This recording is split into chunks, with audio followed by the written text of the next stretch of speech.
वक्रतुण्डमहाकाय सूर्यकोटिसमप्रभ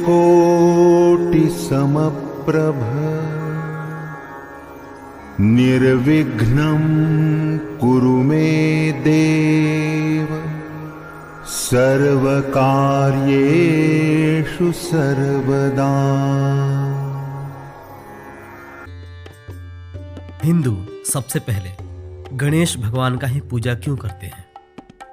हिंदू धर्म में किसी भी शुभ कार्य का आरंभ करने से पूर्व गणेश जी की पूजा करना आवश्यक माना गया है, क्योंकि उन्हें विघ्नहर्ता एवं रिद्धि सिद्धि का स्वामी कहा जाता है।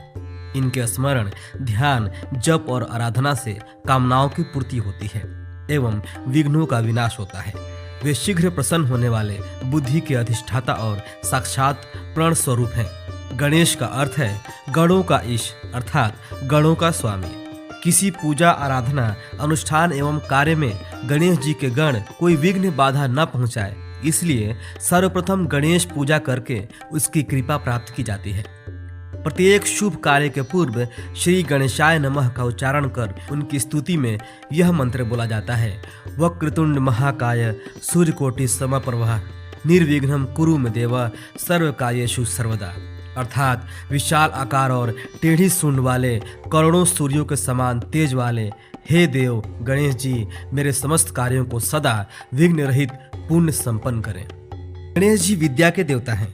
साधना में उच्च स्तरीय दूरदर्शिता आ जाए, उचित अनुचित, कर्तव्य अकर्तव्य की पहचान हो जाए, इसलिए सभी शुभ कार्यों में गणेश पूजन का विधान बनाया गया है। पद्म पुराण के अनुसार सृष्टि के आरंभ में जब यह प्रश्न उठा कि प्रथम पूज्य किसे माना जाए, तो समस्त देवतागण ब्रह्मा जी के पास पहुंचे। ब्रह्मा जी ने कहा कि जो कोई संपूर्ण पृथ्वी की परिक्रमा सबसे पहले कर लेगा, उसे ही प्रथम पूजा जाएगा। इस पर सभी देवतागण अपने अपने वाहनों पर सवार होकर परिक्रमा हेतु चल पड़े। चूंकि गणेश जी का वाहन चूहा है और उनका शरीर स्थूल, तो ऐसे में वे परिक्रमा कैसे कर पाते? इस समस्या को सुलझाया देवर्षि नारद ने। नारद ने उन्हें जो उपाय सुझाया, उसके अनुसार गणेश जी ने भूमि पर राम नाम लिखकर उसकी 7 परिक्रमा की और ब्रह्मा जी के पास सबसे पहले पहुंच गए।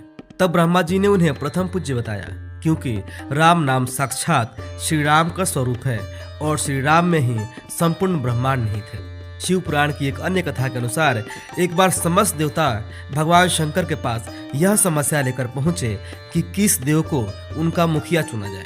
भगवान शिव ने यह प्रस्ताव रखा कि जो भी पहले पृथ्वी की 3 परिक्रमा करके कैलाश लौटेगा, वही अग्र पूजा के योग्य होगा और उसे ही देवताओं का स्वामी बनाया जाएगा। चूंकि गणेश जी का वाहन चूहा अत्यंत धीमी गति से चलने वाला था, इसलिए अपनी बुद्धि चातुर्य के कारण उन्होंने अपने पिता शिव और माता पार्वती की ही 3 परिक्रमा पुण्य की हाथ जोड़कर खड़े हो गए। शिव ने प्रसन्न होकर कहा कि तुमसे बढ़कर संसार में अन्य कोई इतना चतुर नहीं है।